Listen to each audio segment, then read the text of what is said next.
La condamnation à 18 ans et 25 ans d'emprisonnement des députés pro-démocrates Mtandeni Dube et Ndunduzi Bassebe Mabuza en Eswatini a suscité des réactions dans la monarchie et à l'échelle sous-régionale. Le 17 juillet 2024, le Congrès des syndicats sud-africains, le COSATU, a appelé à des sanctions contre le gouvernement Swazi. La centrale syndicale a également condamné le silence de la communauté de développement de l'Afrique australe face à la sévérité de ces sentences.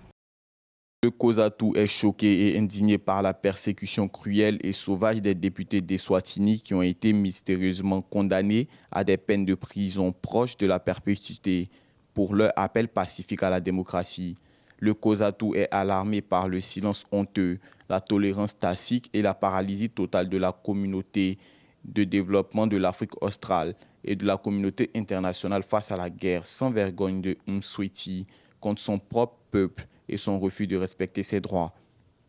En Eswatini, l'opposition plaide pour l'instauration d'une monarchie démocratique. Le 15 juillet 2024, des membres du parti People's United Democratic Movement ont déclaré que la condamnation des députés Mtandeni Dube et Ndunduzi Bassebe Mabuza représente un acte clair de répression perpétré par le pouvoir. Ils ont appelé le peuple à faire front pour la démocratie dans le pays.